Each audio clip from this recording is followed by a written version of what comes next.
ಅವರೆಕಾಯಲ್ಲಿ ಎಲ್ಲ ರೆಸಿಪಿಗಳನ್ನು ನೀವು ಟ್ರೈ ಮಾಡಿರ್ತೀರಾ. ಈ ರೆಸಿಪಿ ಒಂದ್ಸಲಿ ಟ್ರೈ ಮಾಡಿ, ತುಂಬಾ ಚೆನ್ನಾಗಿರುತ್ತೆ. ನಾನಿವತ್ತು ಹೋಟೆಲ್ ಸ್ಟೈಲ್ನಲ್ಲಿ ಅವರೆಕಾಯಿ ಸಾಗು ಹೇಗೆ ಮಾಡೋದು ಅಂತ ತೋರಿಸ್ತಾ ಇದ್ದೀನಿ. ಇವಾಗ ಹೇಗೆ ಮಾಡೋದು ಅಂತ ನೋಡ್ಕೊಂಬರೋಣ. ಒಂದು ಕುಕ್ಕರ್ಗೆ 1 ಬಟ್ಲಾಗೋಷ್ಟು ಅವರೆಕಾಯಿ ಹಾಕ್ಕೊಂಡಿದ್ದೀನಿ. ಅದಕ್ಕೆ 1 ಲೋಟ ನೀರು ಹಾಕ್ಬಿಟ್ಟು 2 ವಿಷಲ್ ಕೂಗಿಸ್ಕೋಬೇಕಾಗತ್ತೆ. ಇವಾಗ ರುಚಿಗೆ ತಕ್ಕಷ್ಟು ಉಪ್ಪು ಸ್ವಲ್ಪ ಹಾಕ್ಕೊಂಡಿದ್ದೀನಿ. ಒಂದು 1/4 ಟೀ ಸ್ಪೂನ್ ಆಗೋಷ್ಟು ಅರಿಶಿನ ಪುಡಿನೂ ಸೇರಿಸ್ತಾ ಇದ್ದೀನಿ. ಇದನ್ನೆಲ್ಲ ಹಾಕ್ಬಿಟ್ಟು 1-2 ವಿಷಲ್ ಕೂಗಿಸ್ಕೋಬೇಕಾಗತ್ತೆ. ನಾನಿಲ್ಲಿ ಮೀಡಿಯಮ್ ಫ್ಲೇಮ್ನಲ್ಲಿ 2 ವಿಷಲ್ ತೊಗೊಳಕ್ಕೆ ಈಗ ಕುಕ್ಕರ್ ಇಡ್ತಾ ಇದ್ದೀನಿ. ಅಷ್ಟರೊಳಗೆ ನಾವು ಮಸಾಲೆನ ರೆಡಿ ಮಾಡ್ಕೊಂಬರೋಣ. ಮಸಾಲೆಗೆ ನಾನಿಲ್ಲಿ 1/4 ಟೀ ಸ್ಪೂನ್ ಆಗೋಷ್ಟು ಗಸಗಸೆ ತೊಗೊಂಡಿದ್ದೀನಿ, 4-5 ಲವಂಗ ತೊಗೊಂಡಿದ್ದೀನಿ, 1-2 ಎಲೆ ಚಕ್ಕೆ, ಹಾಗೆ 1-2 ಎಲೆ ಮರಾಠಿ ಮೊಗ್ಗನ್ನು ತೊಗೊಂಡಿದ್ದೀನಿ. ಹಾಗೆ ಅದ್ರ ಜೊತೆಗೆ ನಾನಿಲ್ಲಿ ಜೀರಿಗೆನೂ ತೊಗೊಂಡಿದ್ದೀನಿ. ಜೀರಿಗೆ ಮತ್ತು ಮರಾಠಿ ಮೊಗ್ಗು 1-2 ಎಲೆ ತೊಗೊಂಡ್ರೆ ಸಾಕು.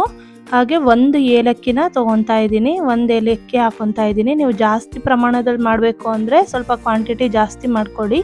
ಹಾಗೆ ಬೆಳ್ಳುಳ್ಳಿ 4 ಎಸಳು ತೊಗೊಂಡಿದ್ದೀನಿ. ಹಾಗೆ ಶುಂಠಿನೂ ಅಷ್ಟೇ 1 ಇಂಚ್ ಆಗುವಷ್ಟು, ಒಂದು ಅರ್ಧ ಟೇಬಲ್ ಸ್ಪೂನ್ ಆಗುವಷ್ಟು ಹುರಿಗಡಲೆ, 3-4 ಮೆಣಸಿನ್ಕಾಯಿ, ಹಸಿಮೆಣಸಿನ್ಕಾಯಿ ಖಾರ ಇದೆ ಅದಕ್ಕೆ ನಾನು 3 ಹಾಕ್ಕೊಂಡಿದ್ದೀನಿ.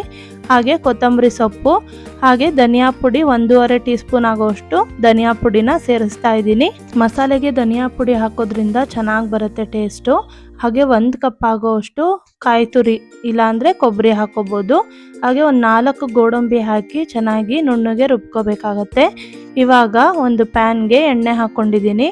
ಎಣ್ಣೆ ಬಿಸಿ ಆದಮೇಲೆ ಸಾಸಿವೆ ಹಾಕ್ಕೊಂಡು, ಸಾಸಿವೆ ಚೆನ್ನಾಗಿ ಸಿಡಿದ್ಮೇಲೆ ಒಂದು ಸ್ವಲ್ಪ ಜೀರಿಗೆನ ಸೇರಿಸ್ತಾ ಇದ್ದೀನಿ. ಜೀರಿಗೆ ಸೇರಿಸ್ಬಿಟ್ಟು ಕರ್ಬೇವಿನ ಸೊಪ್ಪನ್ನು ಕೂಡ ಸೇರಿಸ್ಬೇಕಾಗತ್ತೆ ಒಗ್ಗರಣೆಗೆ.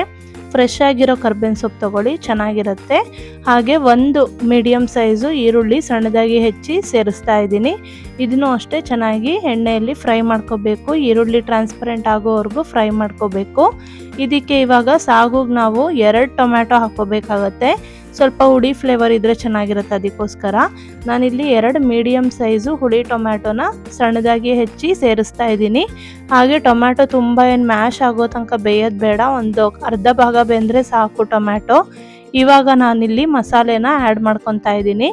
ಮಸಾಲೆ ಆ್ಯಡ್ ಮಾಡ್ಕೊಂಡ ತಕ್ಷಣಕ್ಕೆ ನಾವು ನೀರು ಹಾಕೋಬಾರ್ದು.